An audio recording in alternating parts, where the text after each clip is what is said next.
Hello everyone and welcome to Panda Talks Football. So here today we are back with another episode of Barcelona News Roundup.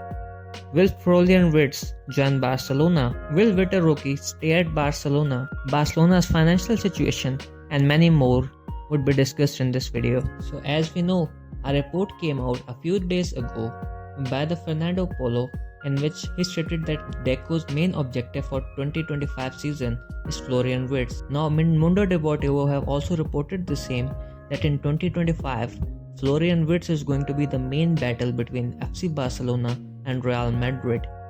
With Luka Modric leaving the club, it seems sensible that they must be going to sign a very high quality midfielder. But for that, we also know that this guy Florian Wirtz is a die-hard Barcelona fan, and he has stated it times and again. Just a few days ago in his match, he stated to a fan that he'd prefer Barcelona over Real Madrid. But again, Jude Bellingham was also a Barcelona fan, but he picked up Real Madrid. And yes, we also know the case of Andres Iniesta, who used to support Real Madrid before coming to Barcelona. So let's see, this is going to be a very interesting take and an interesting battle in 2025. But let's see and hope it's just a wish for all of us Barcelona fans to see him in Barcelona. But for that, we need to return to the 1-1 rule before, and for that, we just have to count on over our politician president Joan Laporta.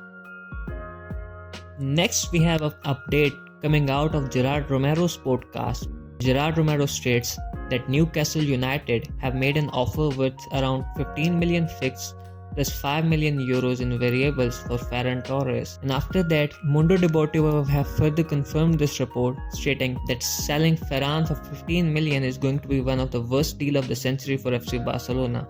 Barcelona seems to have lost the market prestige. The richest club in the world, Newcastle, are only offering 15 million for Ferran Torres. It may sound like a joke, but it's not. That's all regarding the reports. Well, my take on this matter is simple, that 15 million, I also believe it is just way less. I know this player is really out of form, but Barcelona should definitely sell this player in this window, but they should wait for an offer.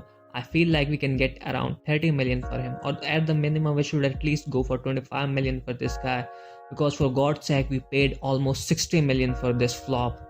And let's hope that in the Spanish national team squad he performs brilliantly, because he might be a starter over there, or he might act as a super sub after Lamine Yamal, and we have to count on him to play better over there. And once his market value increases over the time, we will have to sell him immediately in at least around 25 to 30 million euros.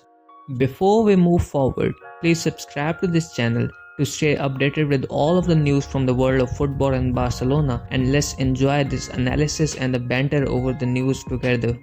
Coming up next is the situation of the Vitor Roque.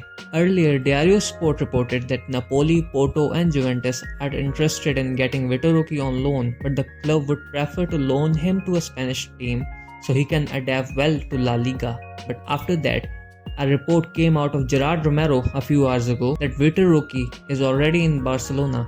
The Brazilian has cut his holiday short and went to the Ciudad Deportiva this morning.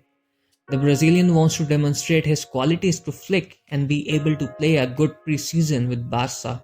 Regarding the situation of this guy, I really think this guy deserves some chance. This is one of the situations where I disagreed with Xavi myself. This youngster was bought in from a real big sums of money, and he at least deserved the chances, which he definitely did not get under Xavi. And under Hansi Flick, I feel like he should be getting the chances, and I know in the pre-season he has the necessary quality to convince Flick of his worth. And he's one of the most eligible players, one of the ideal profile as a striker in the system of Hansi Flick, which offers a direct attack of the football. With his pace and his work rate, he can offer a lot in next season. Let's hope he convinces Hansi Flick and stays at FC Barcelona. Coming up next is the situation of one of the greatest defenders in world football in our generation, Clement Lenglet. First of all, RSE1 states that Clement Lenglet is in no rush to leave Barcelona. He wants to wait for the summer market to move forward because he believes that this could help in bringing in better offers. He prioritizes staying in Europe. Contract ends in 2026. Diario Sport further stated Lenglet will have a salary of 16 million euros. He is obviously in no hurry to leave Barca this summer. And finally, a report came out of Sport a few minutes ago in which they say that Barcelona has granted a letter of freedom to Clement Longley, which definitely that shameless guy has rejected. Oh well, we are definitely suffering from the onslaught of all the worst deals done by one of the clown president in our history, Bartomeu. Every year we want to sell this deadwood player Clement Longley, but he is not ready to leave this club because definitely he is earning huge sums of money. And I do not know what's happened actually, because he even had a pretty decent season in the Premier League, but still the club did not bought him from us, and again feel like it's going to be a really challenge for us to offload him along with all of his wages and everything. For now, it seems like his plan is to stay till the preseason and then his situation will be analyzed. But the only way forward is to sell this guy, and the main preference for the club is to just get rid of all of his wages rather than counting on a profit over him, which just seems like an impossible thing. Now, regarding the financial situation of FC Barcelona, Mundo Deportivo reports that to achieve 1-by-1 rule, Barca still need to settle the outstanding amounts that the club owes La Liga for the sale of Barca studios in the summer of 2022. Barca has only paid 40 million out of the total 200 million from the deal. They still owe 40 million from last summer, and now in June, they need to pay another 60 million. Setting this debt will ease the salary cap for the club and would allow Barcelona to meet the 1-1 rule. Any agreement that helps ease this margin, whether through new partners or improve current contracts, will soften the scenario for the club. Once settled with the necessary guarantees, Barcelona will be able to enter the market on equal terms with teams without salary fair play restrictions. Well, let's see Laporta and the co bring out some miracle to just achieve the 1-1 rule anyway, because we really need to come up in the market again. For many years we have been listening the promises, some fake promises that Barcelona are going to return on this 1-1 rule. We can't wait for it. And finally, we have to talk about the left winger all of FC Barcelona fans are dreaming about. Yes, I'm talking about the Nico Williams. Diario Sport reported that Nico Williams only wants to join Barca. If he can't join Barca this summer, the winger is ready to reject all the other offers and wait for next year.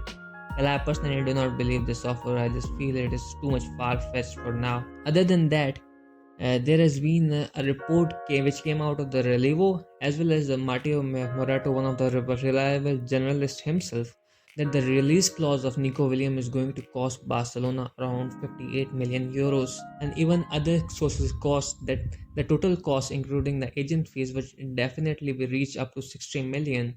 Let's see what Barcelona can do to bring him to the club. I still think he's still one of the most economical options for FC Barcelona, because other quality wingers which are equivalent to him in the quality, they are even having a higher price tag. Look at the Luis Diaz, he's gonna cost more than 100 million. Look at Kvaratskhelia, Rafael Leao, all of them are going to definitely going above 100 million, so that we actually have to make some necessary movements, and we might even need to sell some of the players, and we should actually bring this guy at every cost to FC Barcelona, because he's gonna fit in like a glove in this team. He is already having a very good relation with all of our players like Lamine Yamal and Balde. Let's see and hope that he comes to FC Barcelona in this transfer window. Well, that was all for today. I hope you enjoyed the video, and if you enjoyed the video, please subscribe to the channel if you haven't done it yet. And again, Visca el Barça.